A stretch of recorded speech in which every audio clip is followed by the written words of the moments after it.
very much, Carl, and thank you very much for all the organisers of the EGA conference.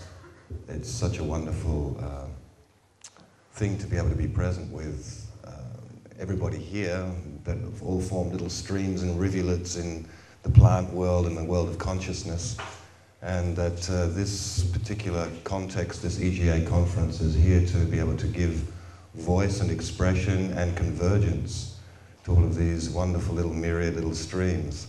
So thank you very much for the organisers. It's a wonderful thing.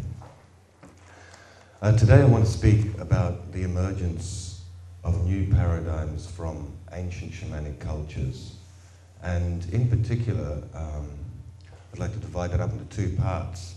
The first part, my own particular interest, has been for the last 10 to 15 years in the study and research of ayahuasca. And so I'd like to speak a little bit on a fairly anecdotal and personal level about my experiences and traveling around the world and experiencing different modalities of the usage of ayahuasca, and then later on to take them to a more broader, more kind of comprehensive worldview. So yeah, my actual, in case a lot of people don't know me here, my background is that I went to Flinders University and did an honours degree in psychology there, and at the time I was already very interested in working with altered states of consciousness, studying hypnosis, and also I was a great fan of Dr. Stanislav Grof and worked with him for a period of time and studied in his School of Transpersonal Psychology. And actually, the weird thing was that when I did my thesis for the university, it was entitled Religious Experience in the Nature of Human Consciousness. And it dealt with lots of different comparative religions and particularly the experiential common essence of many world religions. And I also discussed psychedelic, like LSD and psychedelic plants in that paper, and I got a high distinction for it in my university, but it had to be marked by a guy at Melbourne University as well, who refused at that time in 1975 to mark it because it mentioned LSD. So we've come a long way since then when we hear Rack talking about, you know, the kind of conference he's been at in Basel and the gradual assimilation of these wonderful intelligence agents into our society. After that, I went to, I pretty much was working with the Grofian model for a long time, which involved taking high doses of LSD, between 500 and 750 mics, and wearing a blindfold and using headphones, and then sitting for people and going to very deep transpersonal realms. This would involve one person taking the substance, the LSD, and the other person sitting for that person. And it would generally take place over 2 days. Like you'd spend a day just, you know, in preparation and working with any possible transference issues that might happen. Like the sitter, the person who's having the experience may well see the sitter at different times as God, as the devil, as a manipulator, as someone who's an angel, depending upon what particular transpersonal realms they were moving through at the time. So once this was clearly understood, we went into the session, and it usually took all night, and then the day would be getting to drawing mandalas to express it in a non-verbal way, and then later on to have a meal and integration and lots of downloads. So for years I was doing that, and I feel very grateful to LSD as a teacher. You know, it showed me so many wonderful things about myself. I see it very much as a primary tool, much as, say, a microscope is a tool that allows you to see beyond what the mechanics of the human eye can see. Similarly, LSD can take us into realms of the human unconscious that are normally invisible to our awareness, or not accessible to our awareness. So I felt very, very grateful to it. But still, it was a big kind of, you know, commitment, a 3-day thing. It was like LSD would last from 12 to 16 hours on that dosage. And it wasn't until later on that I came across ayahuasca, that I felt, this is the plant teacher par excellence, at least from my point of view, because it involved much shorter times. It opened up multi-dimensional awareness in the person who was taking it, and it was very user-friendly in the sense that the alkaloids that exist in ayahuasca, DMT and harmine, harmaline, tetrahydroharmine, at least harmine and DMT. Harmine doesn't exactly live in the brain, but it's a substance called pinealine, which is very similar. So why I say it's user-friendly is because these alkaloids that were in ayahuasca already existed in the human body, and so it was very clean. And no toxic side effects, no kind of hangover or in any way kind of a debilitating or enervating effect was experienced. In fact, the opposite, a deep cleanliness. So anyway, through my experience with LSD, I see that actually in the evolution, since we've been going through this major kind of shift that started somewhere in the 60s and was triggered by the psychedelic revolution, I see that there are these periods where what I call these intelligence agents, these alkaloids, have come in to interact with the human nervous system in order to change it in a very rapid way. And in the 60s, you know, it was LSD, and it totally turned the worldview up on its head. And although only a small percentage of the total population on the planet was taking it, it was affecting the collective in a very dynamic and very powerful way. It was a very chaotic thing as well. Like the 60s was literally, I think Mick Jagger said, it was like walking through a minefield. You were lucky if you survived and amazingly gifted if you survived. But there were many casualties along the way. Because when Leary came out and said, turn on, tune in and drop out, I mean, it was very perfect for the thing, but it was like suddenly there were many unsupervised sessions with LSD, which is, you know, the most potent substance that humanity had come across so far. And so happening, which was a wonderful thing on one level, but on another level, it was also quite laden with all kinds of dangers. And you know, a lot of the so-called intelligentsia criticised Leary for this, for making it accessible to everybody.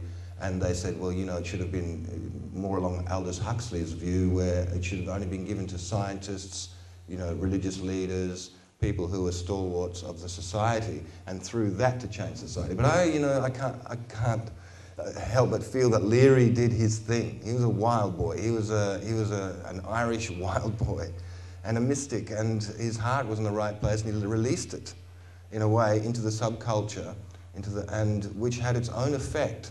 Because although many people never took LSD, you suddenly started to change. You noticed the changes in our languaging, you know, that new words came into our language, new colours. Suddenly, like, when you think about it, and only a few of you can remember back that far, but in the 50s and early 60s, colour was more or less non-existent. The cars were standard white, black, green, fairly conservative colours. But since the psychedelic revolution, so much has become embedded and has influenced our artistic and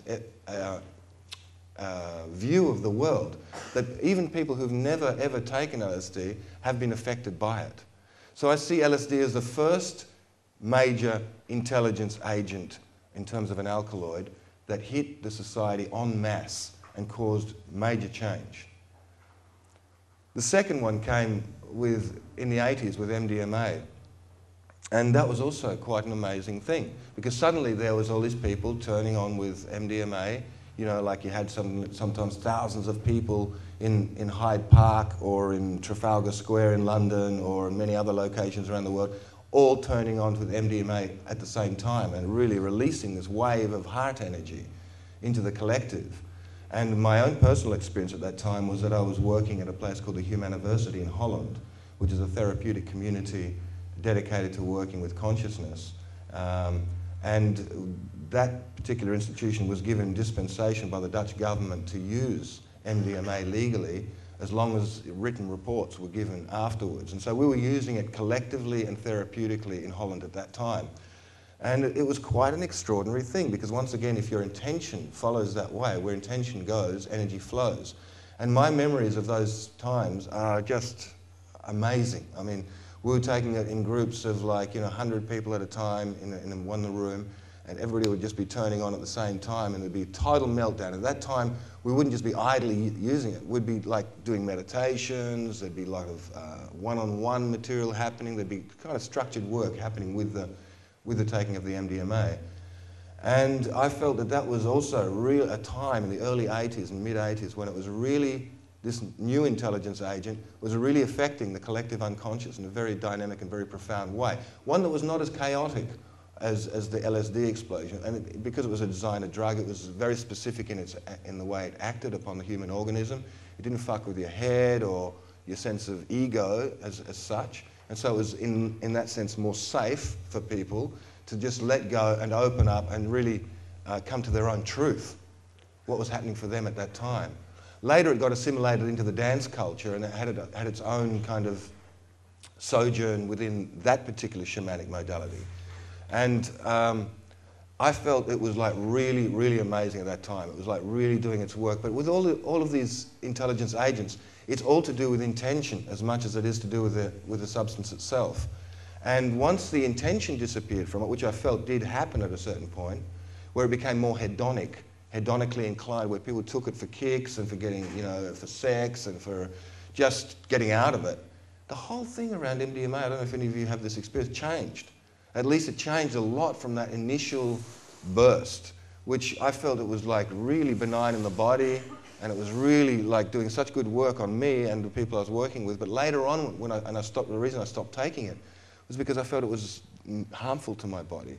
That it was, maybe it was to do with the fact that I started to take a lot of plant medicines, which then make you very sensitive to laboratory, to alkaloids that have been born in the laboratory. So, but I think that a lot of it had to do with the intention. But anyway, this second wave opened up the heart as MDMA on a global level, collective level. And once again, as we're all familiar with the critical mass thing and the 100th monkey thing, it only takes a certain percentage of people to be experiencing this experience or an experience for once critical mass is doing that, then everybody has access to that experience, whether they've taken it or not. They get access to the parameters, the new parameters of being or consciousness that are opened up by these substances. So it was never ever necessary for the whole planet to turn on, like Ken Kesey wanted to throw it in the water supply of LA back in the late 70s. I think that was a very noble kind of idea because he really wanted to transform everybody, but totally impractical and possibly incredibly dangerous, because not everybody was ready, nor was it necessary for everybody to take it because of this critical mass thing. There always seems to be a front guard, a vanguard of transitional people who are pushing the edge, who are stretching the envelope, who it falls on their lot to actually imbibe these things and to lead the way and to open it up for the rest of humanity to sort of just slowly ease into and move into and embody, even without their full awareness that that's what's happening. I believe that that's been the great gift of the psychedelics. And then in the 90s, I met Terence McKenna, and how I met him was because we were doing a study group in Byron Bay with a number of friends, and we were reading everything there was on ayahuasca. We were meeting on a regular basis. We were discussing everything, and none of us had ever taken, except for this one guy, Nick Spacetree, who at that time was a very big influence on my life. And he'd studied, in fact, he'd done the groundbreaking research on acacias in this country, and on DMT in particular.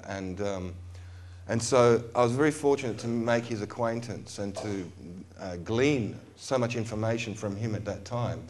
And while at one of these meetings and gatherings that we were having, we thought how wonderful it would be to, because we were listening to a lot of McKenna's tapes, to get McKenna over and to talk to us and to open it up as an entheogenic community in Byron Bay.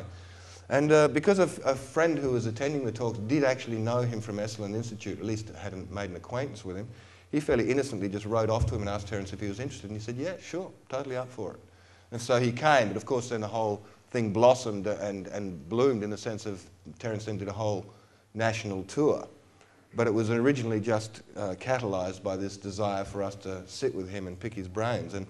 And that indeed we did, and very fortunately he then, after we made a firm bond, endeavoured to send me every month, like all these little bottles, brown bottles of ayahuasca. And I was in the fortunate position to have access to this brilliant ayahuasca. I mean, I had never taken any other ayahuasca, so as far as I was concerned, that was ayahuasca. But since having, experienced so many other brews, this was really an incredibly good brew. It still stands as one of the best brews I've ever had. So I was very fortunate. I didn't realize how fortunate at the time that he was sending me these bottles. And then he had little markings on them and say, okay, this is a standard dose, and this one up here, that's a heroic dose. And so that was like, whoa, okay, well, let's go for the heroic dose. And it was just extraordinary for what happened to me personally. It was like a huge transformation for me, because having worked for years with psychedelics, suddenly here was a plant that seemed not like some instrument, which LSD appeared to me like an amazing tool, an instrument to see into myself, to see into my deep unconscious, to see into the cosmos. But this was something that was interfacing with me on a very, very personal level, very intimate. It was like being with a lover. It was like that intimate. And suddenly here was this entity, this presence in the plant, in the ayahuasca, communicating with me on a very, well, it really took me by surprise. I was expecting more like the acid, and I was expecting a lot of, visionary material like you get from the psychedelics, with very psychedelic lights and intimations of different forms and shapes and colours.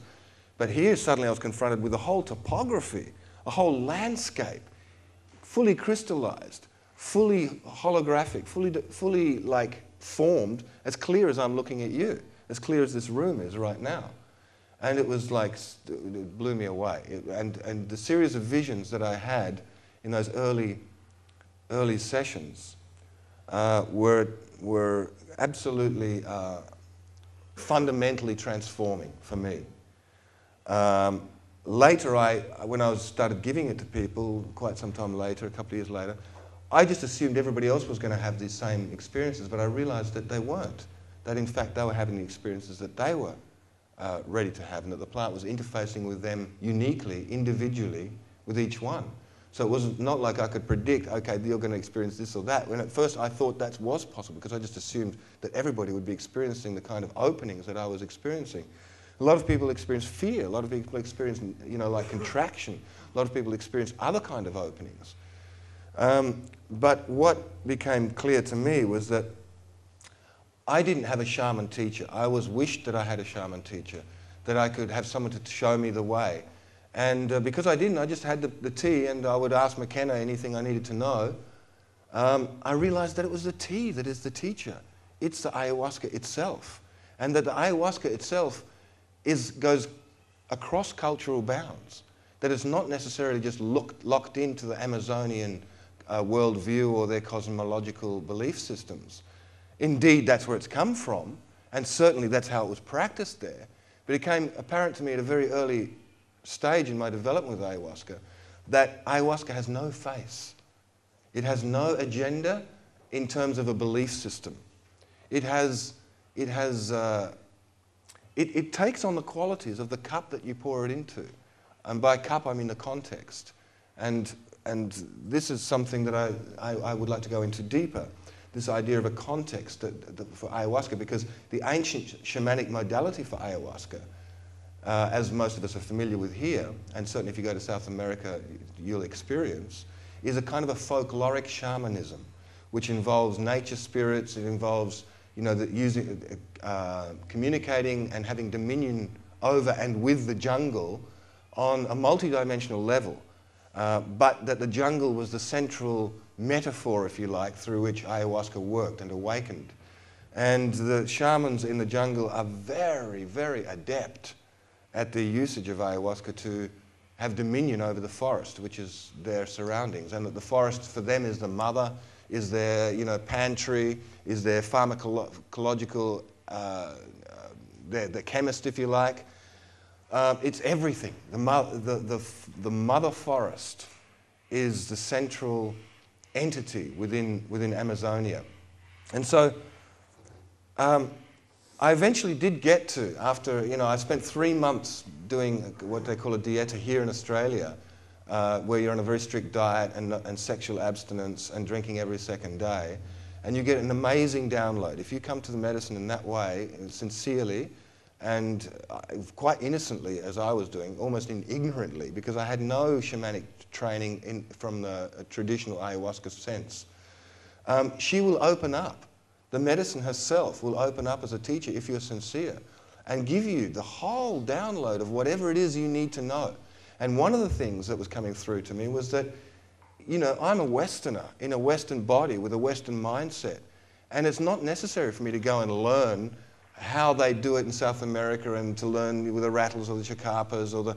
Interesting to learn that as an adjunct, certainly, as a historical understanding, and certainly even to involve or use some of those techniques in a way that we use it. But we are basically Westerners with a Western mindset.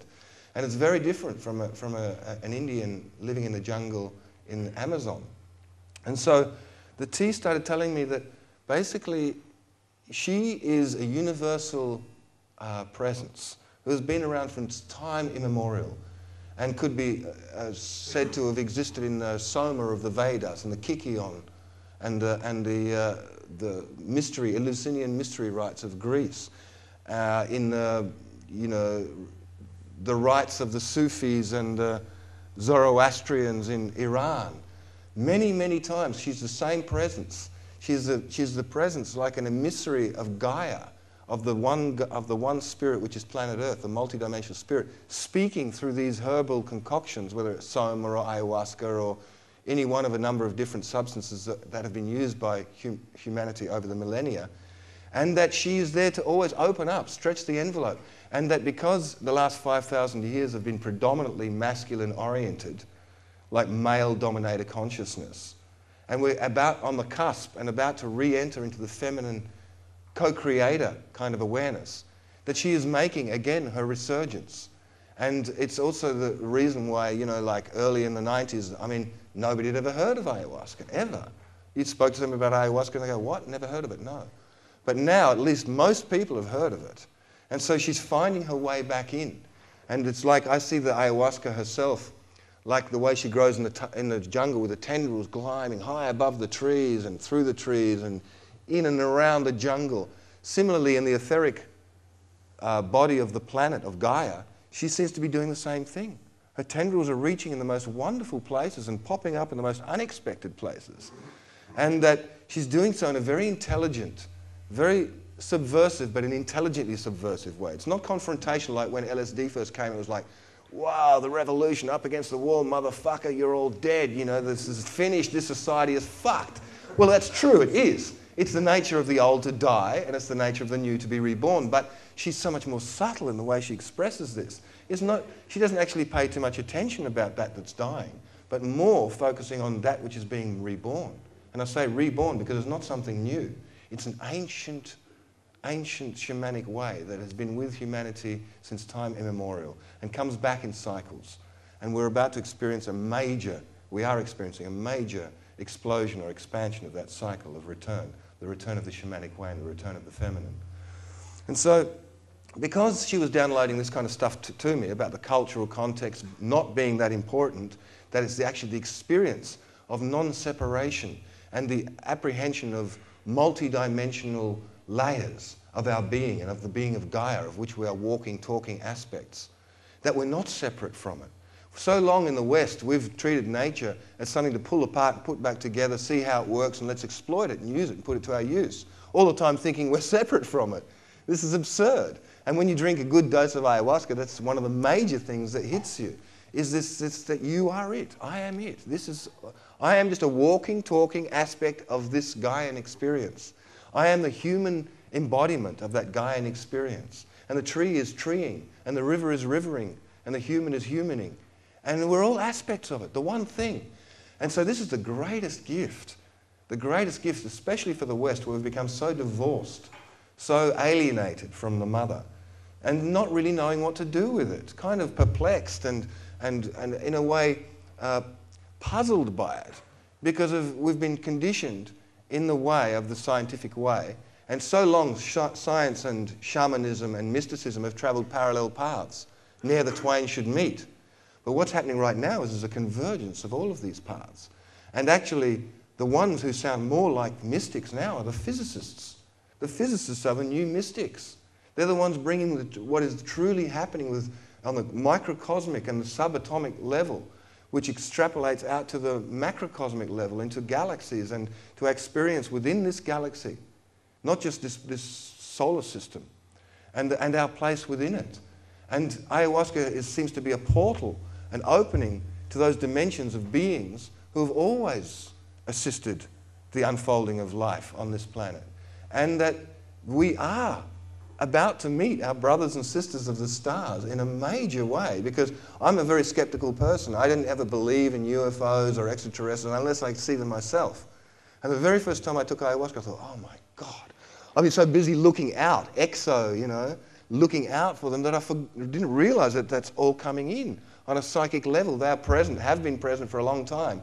And it's simply a switch of our awareness to see them, and to literally see them in a visionary sense on ayahuasca. And that they are here to assist us in this amazing transition that we're going through. And this transition means that, like any transition, the old is dying and the new is being reborn. And there's nothing to get upset about or worry about. It's just natural, just like a tree dies and is reborn through its seeds. And that's happening big time, because on this planet, as I said, we've had this male-dominated consciousness towards nature, and really we've had the kind of average age of about a 12-year-old, on the planet. I mean, it's like, it's so endemic. I mean, if you only have to turn on the news for 10 minutes to see what I'm talking about. Nations drawing a line and saying, you step over that and I'll punch you out. No, my daddy's stronger than your daddy. No, my weapon's bigger than your weapon. And all of this basically puerile stuff that people take really seriously. The news is full of it. And people go, yeah, oh, well, the planet. Yeah. And we're all buying into it. It's a mass hypnosis, race hypnotism. And we're all part of it. And the only way out is to wake up from the hypnotism, is to simply wake up from the dream, from the sleep. And that's what these intelligence agents like ayahuasca, and ayahuasca is not the only modality. There are many more. It's just that I'm connected to ayahuasca.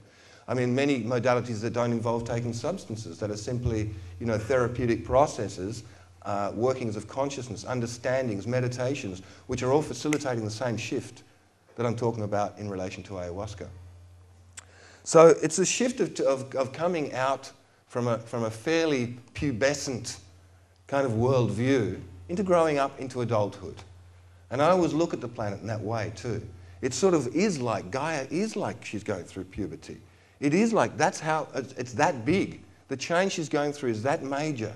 It's like, how a pubescent kid goes through all kinds of moods and changes and rebelliousness against the mother and the father, all kinds of new ideas, new fads, new emotions, sexuality, and really being pulled like a leaf in the wind, and being quite, like dynamically opened up. And I see that that's a good metaphor for Gaia at the moment, because if you look at it, the emotional weather on this planet is like through actually the literal weather, through warming, global warming, through all of the kind of upsets in the weather patterns that we're experiencing all over the planet, the volcanoes going off like the pimples being squeezed, the earthquakes, the rumbling, the rebelliousness against how it was.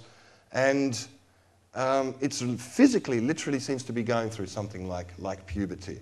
But of course, on a consciousness level, it is also doing that. And that's why there's a lot of confrontation on the planet, a lot of, encounter, like full-on encounter between nations, between people. It's happening on the microcosmic as well as on the macrocosmic level of nations.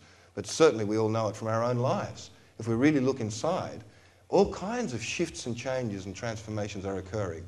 And if we're moving with them, if we're actually like a willow, flexible, moving, the shit comes up and stuff goes down, but it moves very quickly. But the moment you resist it, or you're trying to sort of like not feel it, or hang on to the old mindset, the old paradigm, stick like a limpet to the side of the wall, more and more levels of intensity and madness will be experienced. We'll literally see whole nations going mad in the next several years. Whole countries, as well as individuals, but reflected on that kind of mass level. because people are still trying to hang on to the old set, the old mindset. And insofar as they try to hang on, madness will result, craziness, all kinds of shit.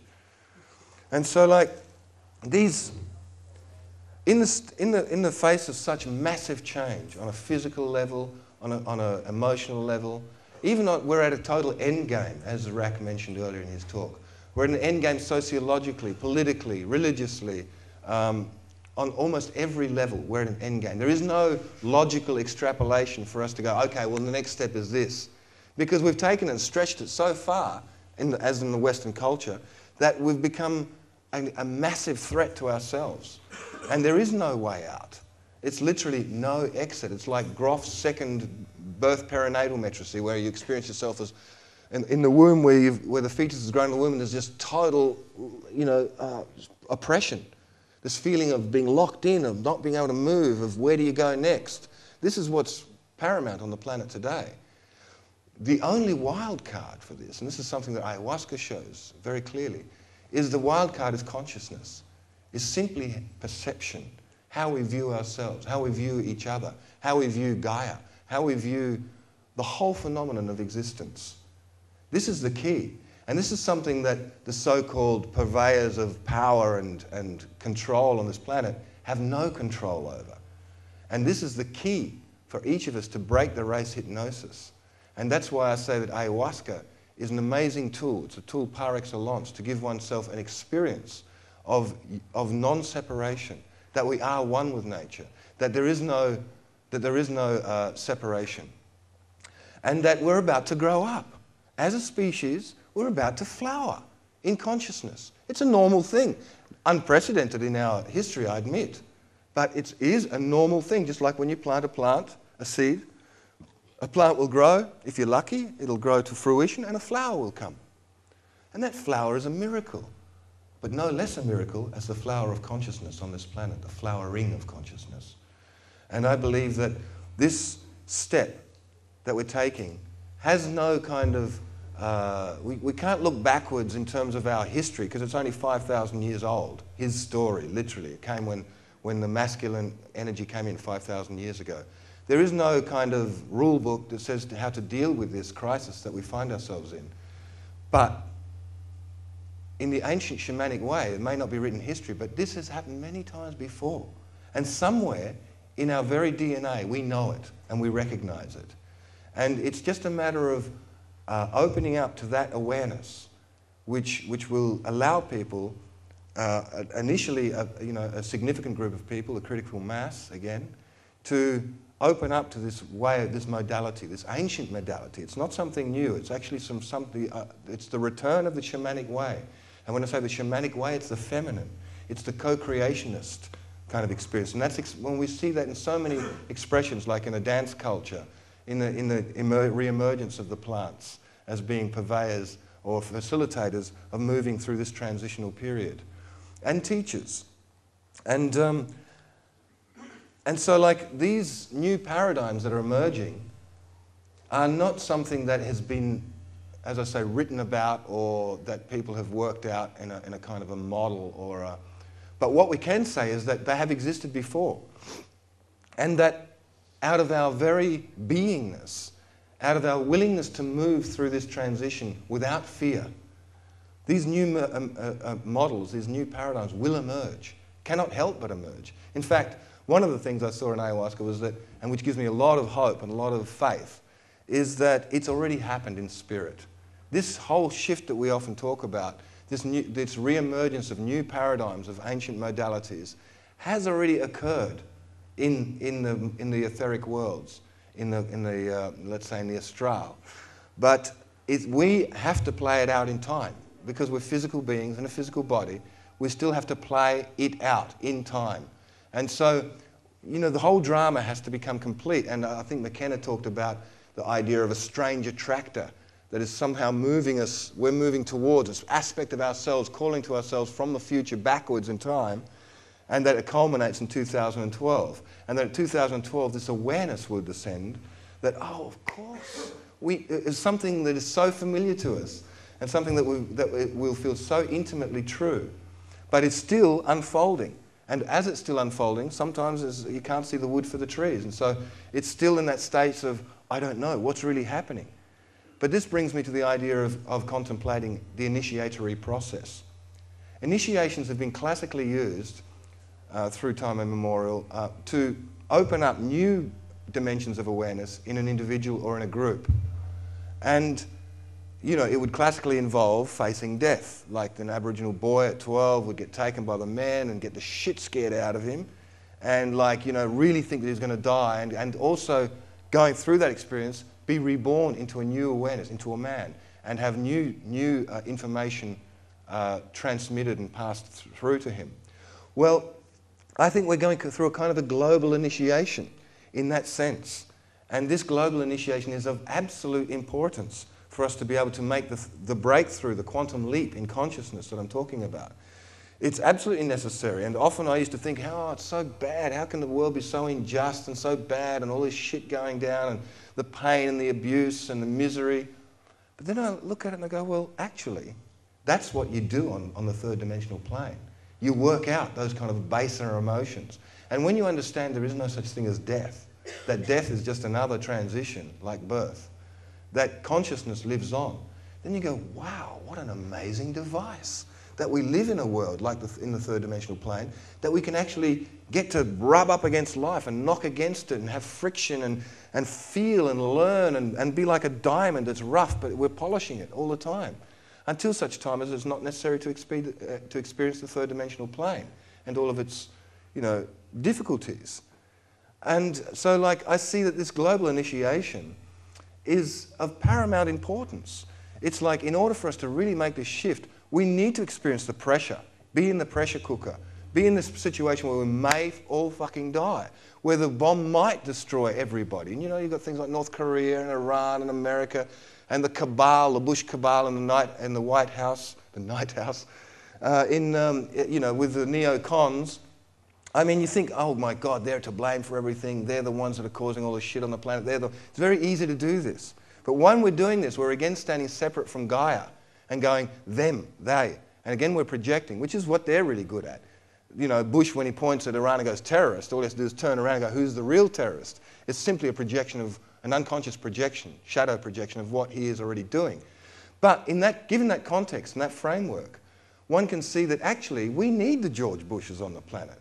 We need the Cheneys doing all this fucked up stuff because, human consciousness is very, very asleep. It needs sometimes a big Zen stick to wake up from this race hypnosis.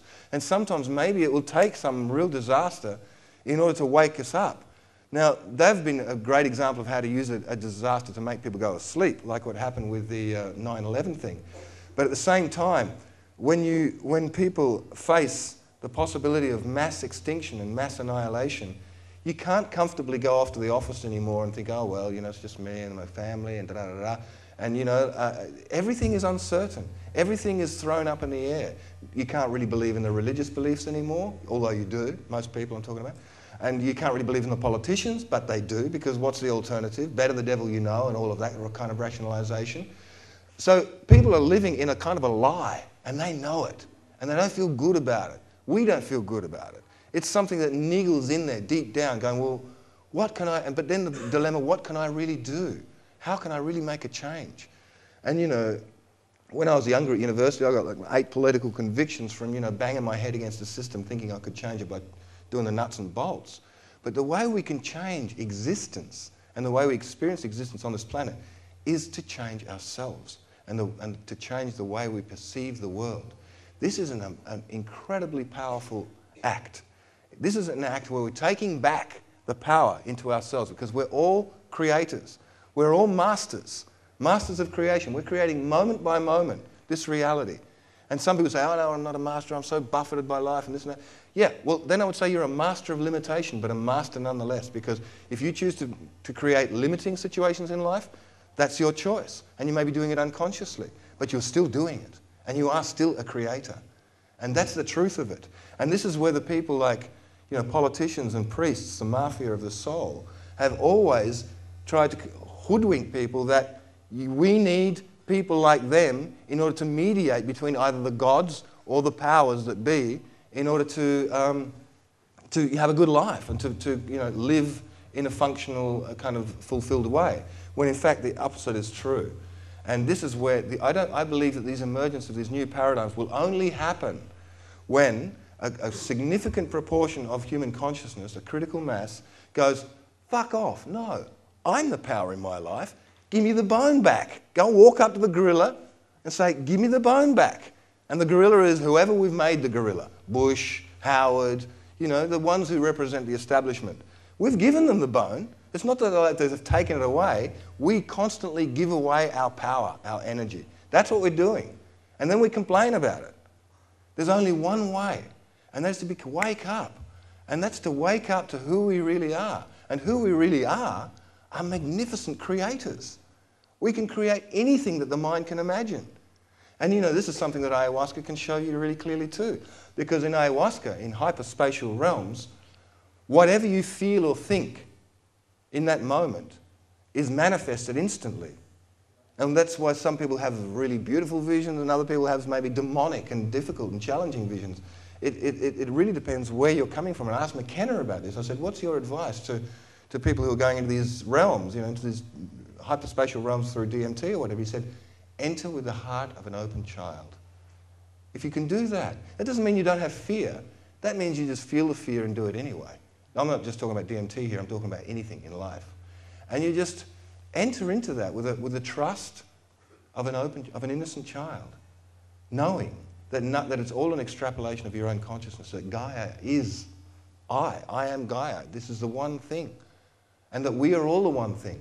Millions of eyes looking at ourselves through other eyes, but it's all the one thing.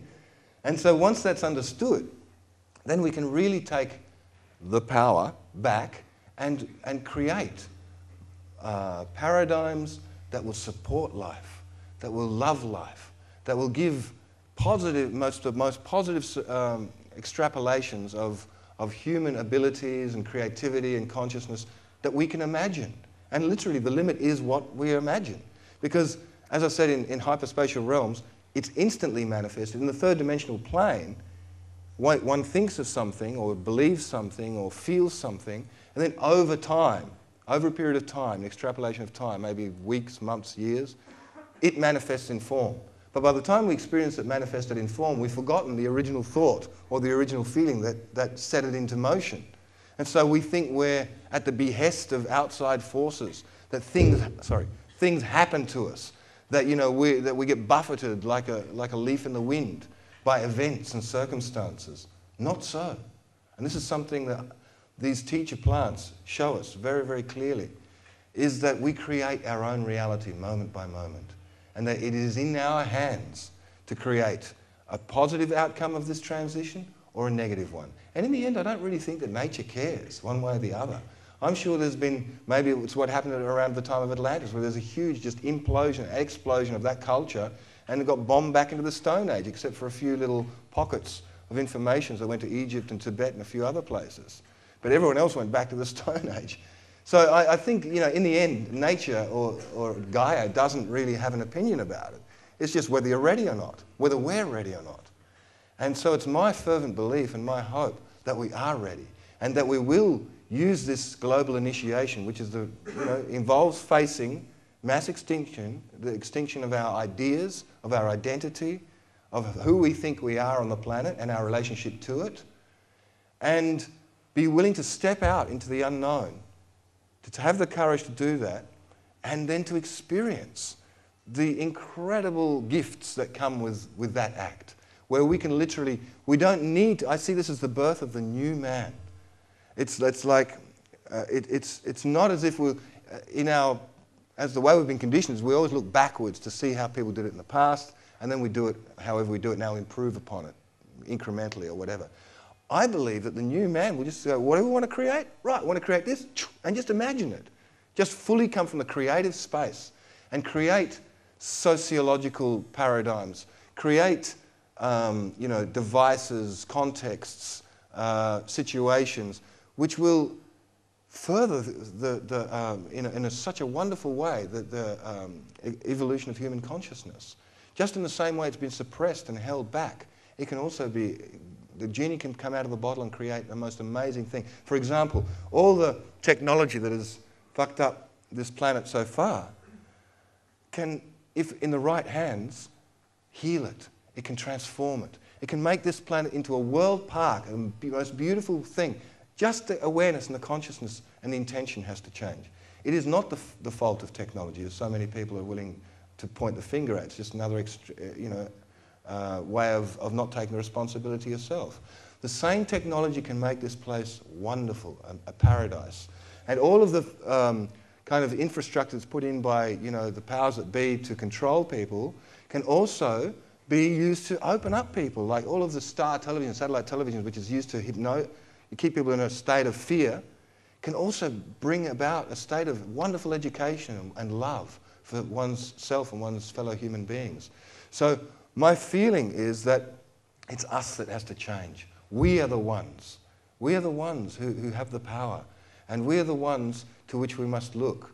And these ancient shamanic modalities, like the ancient plant teachers and the ancient shamanic way, are here to reinvent themselves into high-tech, we don't need to revert back into old indigenous ways of being in order to embody the shamanic way. We can reinvent it and reopen it in our own mindset.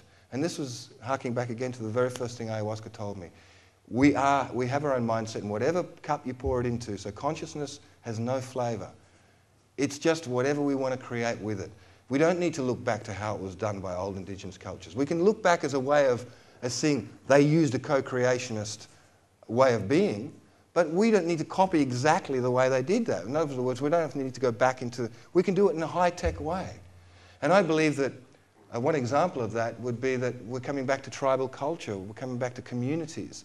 And my vision of the future is that it's not a democracy, it's a meritocracy. We vote people into functional things of not ruling people and making rules, but just facilitating certain things like transport or medicine or whatever for the society by people who know what they're doing. So the health minister is not somebody who's in a political career, but someone who all other doctors vote for and say, this is the man who we think is the best person to run the health portfolio, and so on and so on. And I would call this meritocracy. So the engineers, all the engineers get together and vote for the best engineer, and hence and so forth and so on, and not vote in these mindless idiots who are trying vainly to make a career out of being a politician, who haven't got the first idea or clue and have, in any case, got a fairly low intelligence. Because who the hell wants to be a politician in any case? But I mean, so I see that the return of the tribal thing is being expressed in this transition through a lot of the dance culture, through a lot of the re-emergence of the plant teachers, but that can be extrapolated into like situations where we can have pods of tribes, of people, so that there's no external rule or control of any of these pods. These pods are self-regulating, self-working, self-organizing. So if you're an artist, you want to go live in an artist colony with the artist pod, go do that. And you amongst you will work out what your rules are for living. You want to be a doctor or a medicine person, go over there. You want to be a gardener, go, so there'll be these pods or tribes of people, of like-minded beings who resonate with each other, who will decide for themselves how they want their society and their things to be run. And that, with the children would become like the property of everybody in the tribe, not just of the mother and the father. That they should be brought up in a full community, in the full acceptance of having many role models of the masculine and many role models of the feminine, but having a special relationship naturally with the mother and the father. And that these pods would be cyber connected to each other all over the planet, and that they can have full dominion with each other, but be self-regulating.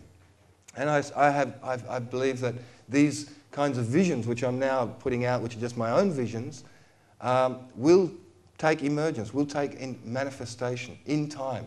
And it's all to do with the critical mass, and it's all to do with taking the power back into oneself and standing up and being counted, and working with these plant teachers and with various other aspects and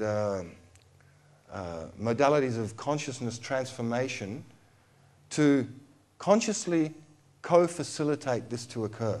Because we create a reality whether we like it or not. So let's create something really wonderful, really beautiful. Let's create another golden age, because they have existed in the past with human beings before.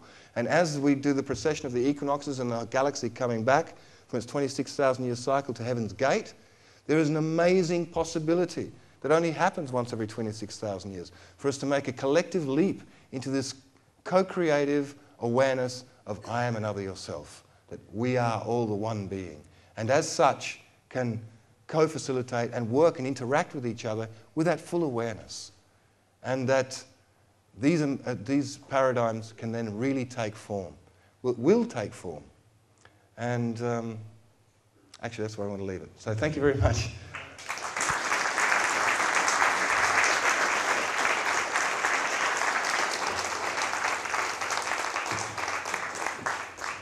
Cool. Thank you very much, Darpan.